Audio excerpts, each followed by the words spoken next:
everyone, I'm Natalia, welcome back to my channel. Welcome back to quarantine season. Guys, today I'm going to be talking about my experience being a retail worker during this lockdown and this whole quarantine thing. As you guys know, some stores are necessities and actually need to stay open, such as certain retail stores and alcohol places apparently. I'm gonna talk about how I almost got slapped by an old lady, I almost got mugged by a guy, and how almost every single day I'm at risk of catching the coronavirus. There have been some pretty heated debates, I'll keep it as debates, in my store about toilet paper, actually, hand sanitizers, and alcohol, like bottles and stuff like that. As you guys know, those things are a big necessity at this moment, and my store, obviously, whenever we get our truck, runs out pretty quickly because everybody, at least in my town and the surrounding towns, kind of know when we're gonna get our shipments in because they got it down packed like that. Every time we get our truck, takes like maybe like an hour once we put it up, and not even an hour, 20 minutes. And then all the stuff that we put up on the shelves is gone already, whether that was alcohol, whether that was masks, whether that was gloves, whether that was hand sanitizers, paper towels, toilet paper, all that is absolutely gone. And then everybody's like, when are you gonna get a new shipment? Well, next week. So everybody's kind of, you know, scrambling for that. And then we have this thing now where, I mean, there's other stores around the country that have to do this, where we have to limit the amount of things that a customer purchases because of the fact that these items are on a shortage. So of course, when they come up to the register, you know, they have like the entire store in their basket when they're not supposed to. And we have to tell them, look, our store has a policy where we cannot have you buy all these. We have to limit you to about 1 or 2 or whatever it is. And then, you know, Becky over here gets really upset saying, well, I need it for this person. I'm also buying it for this person too. And I need it for my grandmother. Well, look, Betty, you need to go back. I need to take it from you. You cannot buy all these at the same time. I'm sorry for your grandmother. I'm sorry for your neighbor, but they need to be here to purchase it because I don't know whether or not you're telling the truth. And of course, they're giving us attitude all the time. And it's like, I understand you guys are panicking. I understand it. I get it. I am not in a good situation either because I'm dealing with people every single day. I have to be there giving you the things and bringing you up for them, being in your personal space. That 6 feet apart thing, some stores don't have them. My store does not have it. I'm under stress and risk too. You guys are upset, you guys are scared, whatever. I'm upset and scared too. Like, you guys understand, like, we're people too. If one of us gets sick, our entire store will get sick. That means our store will shut down. Do you not understand that? I'm sure, in my experience of my own head, I don't want to be there. I want to be self-quarantined like I should be because it's safer than me having to ring you out just because you need this, which I don't mind helping you. But, you know, I am at risk of getting this virus because I ring up some people a day. By the way, for my birthday, because my birthday is still gonna be under lockdown and quarantine and everything, I'm gonna have a little quarantini with me, which is a little martini. That's a quarantine thing. Yeah, it's probably gonna be green. And I'm gonna sit in my room because I took off those days from work. Thank goodness, months prior. Let me tell you about a few stories besides, you know, Becky over there. Her name is not actually Becky, I'm just making it up. I'm sorry. So guys, let me tell you about one story that happened literally yesterday. During all this crisis and blah, blah, our stores and corporate and everything, they're all trying to figure out ways to help the employees and stuff like that. Trying to give back, trying to like say thank you for the fact that we're working. Our store got delivered pizza. We got delivered pizza from Domino's, and I love Domino's, so there's no hate toward Domino's. I love Domino's. So I was ringing people up because it was only myself and my store manager that was there. I was ringing somebody out and I had 2 customers, and then the Domino's delivery person came inside the store. I told him to put the stuff down on the counter because I would have to call somebody up to grab the pizza to bring it back to the break room and everything like that. And he said, okay. So then he also said, okay, well, you have to sign this. And I said, okay. So I signed the paper. This was delivered to our store, by the way. I don't know who paid for it. exactly. I don't know if it was under like my store's expense. Like I don't know how, like I just know we were getting pizza sent to us. I gave him the pen back and I was like, okay, cool, thank you. And you know, I expected him to leave because I'm used to getting like deliveries to the store because other people get food and stuff like that, like, you know, Postmates and all that. And he's like, what, you're not gonna give me a tip? And I was like, a tip? I was like, what? I was confused because I only found out maybe an hour prior that we were even getting pizza sent to the store. I didn't know anything other than that. That was all the information I knew. All I knew was I'm supposed to receive this pizza and that is it. Didn't know anything else. He said, you're not gonna give me a tip? And I was like, a tip? And then he's like, yeah, because you know, I've been running around and it's raining and you know, the situation that's going on. I was like, pause. I want a tip. I have no idea what's going on. I explained to him that I didn't know anything about even getting pizza, so I don't even know how I would give you a tip. Because I don't know whose money is coming, whose pocket it was coming out of. It wasn't coming out of mine, I'm just saying.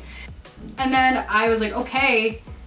And then he started going off about like the fact that he's like, I should get a tip because it was raining. And he was like mumbling under his breath. Like this was a grown man, like in his 40s, like grumbling under his breath about the fact that he should get a tip. I was like, okay, like I understand you're upset and you probably want a tip because I understand driving around here is like dangerous and it's not fun, it's scary or like whatever. I understand. I get it because I'm working with like coronavirus people walking around zombies all day. I get it, whatever. And I was like, okay, it's all right, let me just call like the other manager up so, you know, he can talk to you about the situation because I was ringing up somebody and there was somebody behind them at this point and they both saw this guy like ask me this question. They kind of were just like, as I was like, what? Basically after I called my other manager up, this man decided he was fed up and walked away. He was like, you know what, forget it, and walked out the door. And I was like, and then the lady that was ringing up, she was like, he really had the nerve to ask you for a tip? And I was like, I understand, but like that, like what? I understand you should tip your drivers and everything like that, especially, you know, if it's raining outside, if they made the trip, you know, whatever. But I was so confused and I was just a cashier at that point. I had no idea what was going on. I was like, okay, like I don't know whose wallet this came out of. Like I can't give you anything from the drawer. Like if I give you something from the drawer, that means technically I'm stealing, you're stealing, I'll get fired. I can't do that. And then I asked for the other manager to come, but by the time the manager came up, he was gone already. And I was like, okay, see ya. It gives you like on the receipt, you can write like a tip amount or whatever. It wasn't like that. I just had to sign my name. There was nothing else on there. So the tip would have had to have been in cash and I didn't obviously have it in cash. I was ringing. My wallet's not even in front of me. Like there was no way I can, anyway. That was weird to me. I was very confused and he really threw me off for the rest of the day because then the lady was like laughing with me and then the guy behind me was just like shaking his head like what just happened, and I was the same way. I got another story. Everybody knows now that, you know, there's also, okay, we're on lockdown. My state is under lockdown. I don't know if your state is, but my state is. And we also have this curfew. I don't know if all the other states have curfews, but we have a curfew. It's 8 p.m. So we have to close our stores accordingly to the pharmacy in the back. I had to close the store early on a Saturday because pharmacy closes early on Saturdays. I closed the store and I had made an announcement saying the store will be closing at 6 o'clock. And you know, everybody first off was like bug-eyed. They were like, I didn't know, but we have all the hours posted around the store. This literally, we had it up for like a few days prior, so it's not like they didn't see signs around the store. They probably weren't even reading the sign. Then by the time that 6 o'clock came by, there were still about 20 people in the store. And I was kind of like, okay, I understand that people just like aren't used to this because the people who shop at my store are very regular people, like regulars around the store. It's people that you kind of see all the time, but they just were confused. And I was like, I get it. It's up front, and I had to lock the front doors because if you kept the doors open, people would keep walking in, which I noticed that kept happening consistently because I was standing by the front door trying to let people out of the store because the door was locked and they had to pull it. And I was letting people out, and as I was letting people out, I was closing the door behind them. And multiple times, this like probably 30 people came up to the door within the time frame that there were still people in my store, and I was trying to get them out as people were still coming up to the door. Every time somebody came up to the door, I would stare at them and just like wait for them to either read the sign, or they would just stare back at me and then like make a face at me. And you know, at that point I was making faces back at them. Or like this one person came up and they were like, come on, like let me in, like acting as if they were gonna open up the door. And I was like, no, like we're closed. And he's like, no, like come on, like let me in, like it's fine, I'll be quick or whatever. And I was like, no. It was like 6:15 at this point. So my store was supposed to close at 6 o'clock. People were still in the store by 6:15. And he's trying to get in the store and he's like, come on. I was like, no, you're not getting in my store. Honestly, I usually don't have attitudes with any customers, but when it came to people trying to get in the store after I closed the door and I made sure it was locked, people were still trying to open it, I was like, you're not coming in this store, period. I am trying to go home because of this quarantine curfew lockdown situation, okay? This person got really mad and then he's like, and he walked away. I was like, why did you get mad? Like, what do you need that's so bad that you need it from this store? Like, I'm sure you're gonna be okay, especially for what, a night? Because our store opens up back early in the morning. Like, again, I'm like staring at all these people that come in the door because I'm making sure they don't try to open the door. Because if they open the door, that means I will have to call the cops. I'm not dealing with a customer doing that. And then they'll finally see like the paper and just be like, and like walk away. All these people had so much attitude when it came to the fact that we had to close the store early. It was just mind-blowing. On top of all these people coming up though, there were still people in my store that I was trying to get out of the store. So I go up to like all these people that are in the store, like that are in like different sections of the store. I'm like, hey, just let you know the store is closed. So, you know, grab your final purchase items and bring them up to the front. They say, okay.